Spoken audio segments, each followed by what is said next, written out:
প্রিয় সপ্তম শ্রেণীর শিক্ষার্থীরা, শুভেচ্ছা নিও। আজকে আমি তোমাদের বিজ্ঞান বিষয়ের নতুন বই থেকে তৃতীয় অধ্যায় উদ্ভিদের বাহ্যিক বৈশিষ্ট্য এর 29 পৃষ্ঠার দলগত কাজের সমাধান করে দেব। প্রথমে তোমাদের বলবো, যারা আমার চ্যানেলটি সাবস্ক্রাইব করো নাই তারা আমার চ্যানেলটি সাবস্ক্রাইব করবে এবং আমার সাথে থাকবে। তাহলে চলো আমরা ক্লাস শুরু করি। তৃতীয় অধ্যায় পৃষ্ঠা নং 29, দলগত কাজ। লক্ষ্য করো, এখানে তিনটি কাজ দেয়া আছে। 1, রূপান্তরিত অস্থানিক মূলের গুরুত্ব দলে আলোচনা ও উপস্থাপন করো। 2, আমাদের ব্যবহারিক জীবনে রূপান্তরিত কাণ্ডের গুরুত্ব পোস্টার পেপারে উপস্থাপন করো। এবং 3, পাতার রূপান্তরণের প্রয়োজনীয়তা যুক্তি সহকারে উপস্থাপন করো।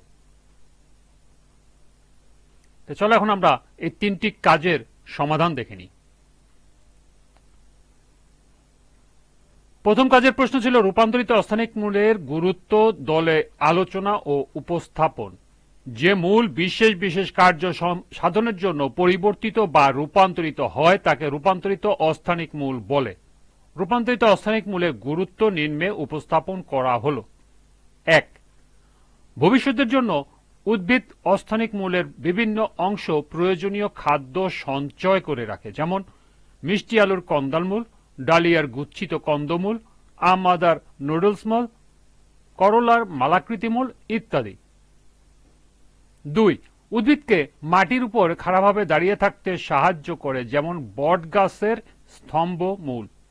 3, উদ্ভিদকে দাঁড়িয়ে থাকতে অবলম্বন হিসাবে কাজ করে বা হেলে পড়া থেকে রক্ষা করে, যেমন কেয়ার ঠেসমূল।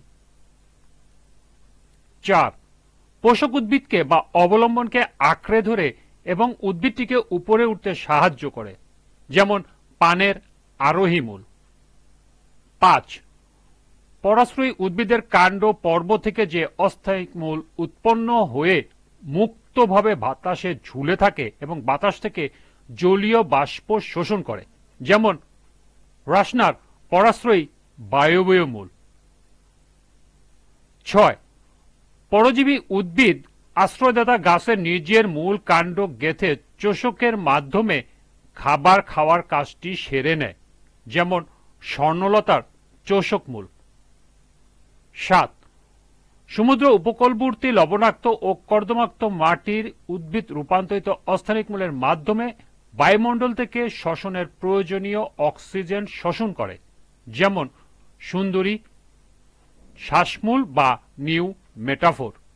এবং সর্বশেষ 8, উদ্ভিদ রূপান্তরিত অস্থানিক মূলের মাধ্যমে প্রজননে অংশগ্রহণ করে থাকে, যেমন পটলের জনন মূল।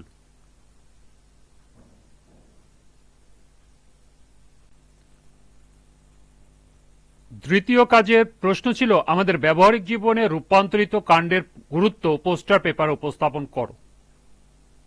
ক্ষেত্র বিশেষে সাধারণ কাজ ছাড়াও বিভিন্ন ধরনের কাজ সম্পন্ন করার জন্য কাণ্ডের আকৃতিগত এবং অবস্থাগত পরিবর্তন ঘটে। এ ধরনের পরিবর্তনকে কাণ্ডের রূপান্তর বলে।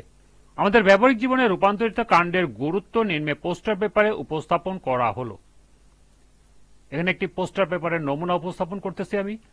ব্যবহারিক জীবনে রূপান্তরিত কাণ্ডের গুরুত্ব।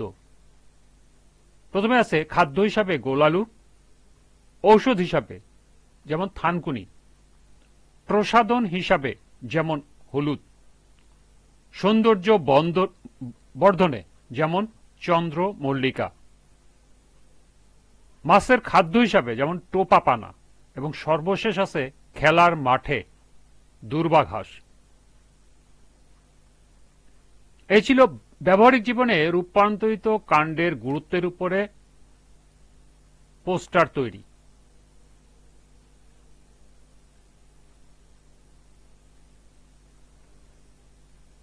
তিন নম্বর কাজের প্রশ্ন ছিল পাতার রূপান্তরণের প্রয়োজনীয়তা যুক্তি সহকারে উপস্থাপন করতে হবে। এর সমাধান হবে বিশেষ কাজ সমাধা করার জন্য পাতার রূপ পরিবর্তিত হয়। পাতার রূপান্তরণের প্রয়োজনীয়তা নিম্নে উপস্থাপন করা হলো। 1, পাতা রূপান্তরণ হয়ে খাদ্য সঞ্চয় করে থাকে। এইসব গাছের পাতা পুরু ও রসালো হয়। এসব পাতায় খাদ্য জমা থাকে, যেমন পেঁয়াজ। 2. উদ্ভিদকে আহরণে সাহায্য করে থাকে সম্পূর্ণ পাতা, পাতার শীর্ষভাগ অথবা পত্রক অনেক সময় পেঁচানো স্প্রিং এর মতো রূপ ধারণ করে। এর সাহায্যে গাছ কোনো কিছু আঁকড়ে ধরে আহরণ করতে পারে, যেমন জংলি মটর। 3. উদ্ভিদ তাদের আমিষের প্রয়োজন মেটায়। কলসি উদ্ভিদ এক ধরনের লতানো গাছ ও ঝাঁঝি নামক জলজ উদ্ভিদের পাতা রূপান্তরিত হয়ে কলসি বা থলের মতো রূপ ধারণ করে। এর মধ্যে পোকামাকড় ঢুকলে কলসির ঢাকনা বন্ধ হয়ে যায়, পরে গাছ তার দেহ থেকে রস শুষে নেয়। 4. স্বাধীন উদ্ভিদের জন্ম দেয়। কোন কোন উদ্ভিদের পাতার কিনারা থেকে কুঁড়ি গজায়। ধীরে ধীরে এসব কুঁড়ি থেকে নিচের দিকে গুচ্ছ মূলও গজায়। কোনো এক সময় এরা মুক্ত হয়ে নতুন উদ্ভিদের জন্ম দেয়, যেমন পাথরকুচি। 5. উদ্ভিদ নিজেকে রক্ষা করে। কোন উদ্ভিদের পাতা কখনো কাঁটায় রূপান্তরিত হয়ে বিভিন্ন জীব থেকে নিজেকে রক্ষা করে, যেমন লেবু। এবং সর্বশেষ 6. উদ্ভিদ তার কাক্ষিক মুকুলকে রক্ষা করে। রসালো শল্কপত্র খাদ্য সঞ্চয় করে এবং কাক্ষিক মুকুলকে রক্ষা করে, যেমন পেঁয়াজের রসালো শল্কপত্র।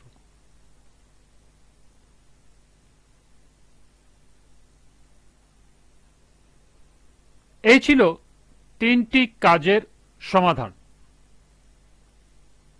আজকের ক্লাসটি এই পর্যন্তই।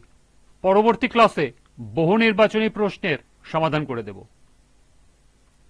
সবাইকে আবারও বলছি, যারা আমার চ্যানেলটি সাবস্ক্রাইব করো নাই তারা আমার চ্যানেলটি সাবস্ক্রাইব করবে এবং আমার সাথে থাকবে। সবাইকে পরবর্তী ক্লাস দেখার আমন্ত্রণ জানিয়ে আজকের মতো আমি এখানেই বিদায় নিচ্ছি। আল্লাহ হাফেজ।